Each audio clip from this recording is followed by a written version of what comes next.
Tā, čau. Šī būs pamācība, kur es uztaisīšu nedaudz par cPaneli un par bezmaksas hostingu. Ja. Šits 000webhost.com, tas šit var dabūt bezmaksas free hosting. Ja. Te order nav. Tālāk šitam paņemam, ierakstam savu, piemēram, Cornelius, ja, un līdzīgi. Un visu aizpildam. Pēc tam viņš automātiski norediģēs, ja, visu.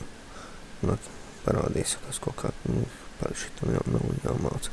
Pēc tam ielagojamies, rekir. Es jau esmu speciāli priekš šeit piereģistrējies, ja.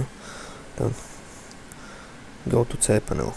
Ejam uz cPaneli, tātad šeit nedaudz pamācīju. Šeit uzrādās visa informācija.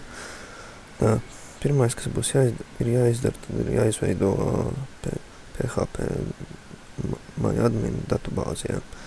Tas MySQL, tā kā šits bezmaksas free hosting, var izveidot tikai vienu PHP MyAdmin datubāzi. Šeit ierakstam datubāzi name, piemēram, fórums, ja. MySQL username fórums un MySQL password vispārējais, ja.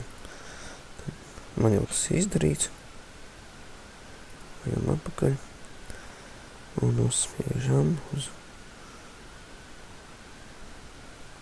Tā parādās šeit un enter PHP admin uzreiz. Redziet, reki ir mans izveidotos datubāze, ja. Ok, ejam atpakaļ. Un tagad jūs piereģistrēsieties, jums vienkārši atvērsiet savu lapu un karlevs.net vai kur jūs tur rakstāt, un parādīsies šādi.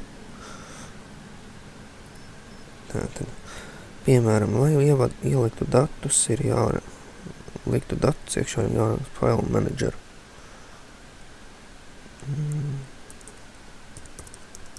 Tā jūs paraugu, ko jūs ievadījāt. Nevaremember. Reki ir public HTML, obligāti public HTML jāliek, jā. Reku, jau man ir kaut kāds artis tagad.